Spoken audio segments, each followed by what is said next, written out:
जी, अस्सलाम वालेकुम। मैं हूँ डॉक्टर नाइला, कंसल्टेंट गायनेकोलॉजिस्ट और इनफर्टिलिटी स्पेशलिस्ट। गायनी सोल्यूशन के फोरम से आपकी इन्फॉर्मेशन, एजुकेशन और अवेयरनेस के लिए मुख्तलिफ टाइम टू टाइम मैं वीडियोस लेके आती रहती हूँ। आज हमें बात करनी है कि अंडे बनने की दवाई कब खानी चाहिए। मैंने अपनी हर वीडियो में कहा है अंडे बनने की दवाई ना खाएं, ना खाएं, ना खाएं, लेकिन कुछ ऐसी सिचुएशंस हैं जिसमें एग बनने की मेडिसिन बहुत इफेक्टिव होती है। सबसे पहली बात, अंडे बनने की दवाई देने से पहले डॉक्टर्स को भी और अब ये वीडियो सुनने के बाद मरीजों को भी ये देख लेना चाहिए कि उनका थायराइड और प्रोलैक्टिन का हार्मोन बिल्कुल ठीक है। अगर उनका थायराइड और प्रोलैक्टिन हार्मोन ठीक नहीं है तो पहले उसको ठीक करें। उसके साथ अगर आप एग बनने की मेडिसिन खाएंगे तो you will not produce eggs. अगर आप के अंडे बन भी जाएंगे तो they will not be fertilize, क्योंकि हाई प्रोलैक्टिन और हाई थायराइड के साथ फर्टिलाइजेशन रेट बहुत लोअर हो जाता है। दूसरी बात ये, अगर पहले आप देखें कि that you are a case of anovulation, आप आइडियली जो किताबें लिखती हैं वो ये लिखती हैं कि कंसेक्टिव 3 साइकिल में आप अपने डे 12 या 14 अपनी साइकिल की लेंथ के हिसाब से जो मिड साइकिल बनता है उस पर आप अपना अल्ट्रासाउंड कराएं, और उस अल्ट्रासाउंड के अंदर doctor will try to find out the egg, आपकी अंडादानी के अंदर अंडा मौजूद है या नहीं है। वो एक सादा सा टेस्ट होता है, ट्रांसवेजिनल स्कैन, उसके जरिए से पता चल जाता है।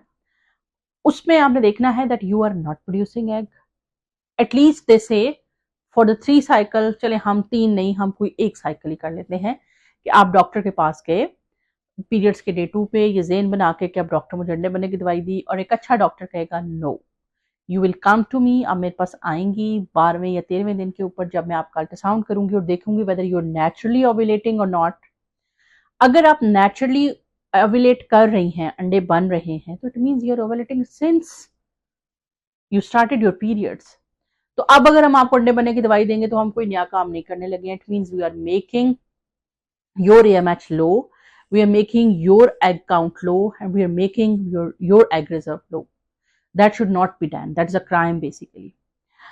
Okay, अब आपका अंडा अगर नहीं बना हुआ तो फिर डॉक्टर ढूंढेगी वजह कि why you are anovulating, whether your polycystic ovarian disease, whether your prolactin is high, whether your thyroid is high, वजह क्या है जिस वजह से अंडा नहीं बना, when you are in stress, और या फिर जो है वो आपका कोई ओव्यूलेशन एग जो है वो रिजर्व ऑटोइम्यून डिजीज की वजह से लो हो रहा है, या आपकी FSHO LH की रेशो डिस्टर्ब हुई हुई है। क्या वजह है कि या आपकी बॉडी के अंदर ईस्ट्रोजन ओवरऑल कम हुआ है, फॉलिकल स्टिमुलेटिंग हार्मोन कम हुआ है, क्यों कम हुआ है, will find out the cause. Anyways, at times we get the cause and at times we are not able to get the cause. But जब आपके hormones basic 2 hormone thyroid prolactin normal है, तो then doctor will give you few medications जो कि आप खाने वाली होंगी during the early days of the periods में, वो आपको देंगी to kick start the egg, ताकि वो मेच्योरिटी की तरफ जाए, और फिर उसके साथ हम अल्ट्रासाउंड करके देखते हैं whether you have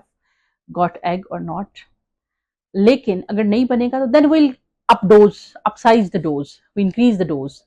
dose increase करने से नहीं बनेगा, we will go for the injectables, हम इंजेक्शंस पे जाएंगे, इंजेक्शंस के साथ बने। But the thing is that कि you have to be being a fertility consultant. मेरे पास अक्सर पेशेंट आते हैं, आई डू द TVS, एक दफा अल्ट्रासाउंड करने के बाद मुझे पता लगता है they are resistant ovaries, that there are lot of follicles there which should not be, it means they have not been mature from the coming previous years. हमें पता लग जाता है, इतने ज्यादा फॉलिकल्स पड़े होते हैं तो हमें पता लग जाता है कि इसमें तो एनोवेलेशन है, और हमें अब ये भी पता लग जाता है कि किस पेशेंट का अंडे से मेडिसिन से बन जाएगा, किसको हम इंजेक्शन देंगे। But this comes after seeing lot of सब फर्टिलिटी पेशेंट्स। ये 1 2 4 6 पेशेंट के देखने से नहीं आता। Anyways, but the basic rule is that कि आप पहले देखेंगे कि अब बगैर दवाई के अंडा नहीं बना, फिर उसके बाद आप अगर नहीं बना तो वजह ढूंढेंगे कि क्यों नहीं बना। आपने थायराइड, प्रोलैक्टिन, LH, FSH, इन दोनों के ratio, estrogen, everything you have checked. अब अगर वो वजह मिल गई तो बहुत अच्छी बात है, आप उस वजह को ट्रीट कर देंगे तो योर पेशेंट विल स्टार्ट ओव्यूलेटिंग। लेकिन कोई अगर ऐसी चीज है जैसे PCOS है, आप ट्रीट अक्सर करते हैं लेकिन जरूरत पड़ती है आपको ओव्यूलेशन इंडक्शन की, तो उस पेशेंट को दें जिसका अंडा नहीं बन रहा। If a patient came to you and she is ovulating, तो इसका मतलब है कि उसकी इनफर्टिलिटी की ये वजह नहीं है। अब मेरे पास कई पेशेंट आते हैं, they are perfectly all right, उनका सब कुछ ठीक होता है, उनके अंडेदानियां ठीक अंडे प्रोड्यूस कर रही हैं, उनके हस्बैंड के semens are very good, their tubes are open, their uterus are ready for implantation, but they are not ovulating, then problems comes at microscopic level. फिर वो इंडिकेशन आ जाती है कि नाउ या तो हमने वेट एंड सी करना है, उनको नहीं अंडे बनने की दवाई देनी, वेट एंड सी करवाएंगे उनको, या फिर क्या करेंगे, we will ask them to go for ART। ART में भी ICSI विद एम्ब्रायो बैंक।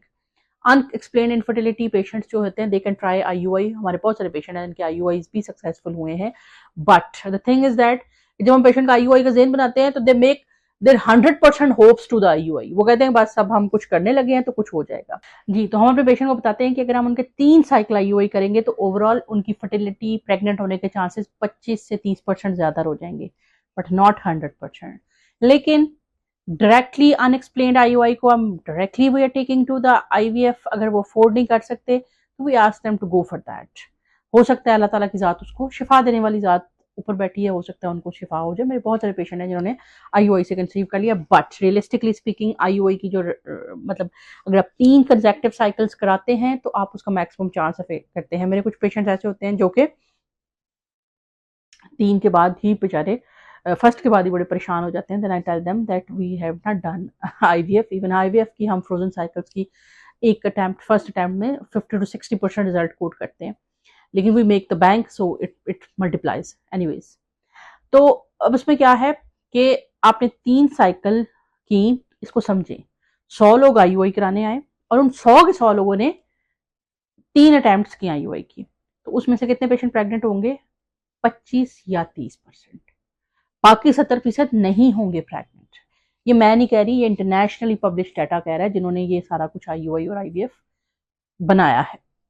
अच्छा, अब इसमें यह है कि आपने उसको IUI की तरफ ले गए, अगर आप उसको उधर से सक्सेस नहीं मिलेगी तो we can take to the IVF। अब IUI के अंदर अंडे बनने की मेडिसिन आपने देनी है, whether patient is ovulating whether not ovulating. क्यों?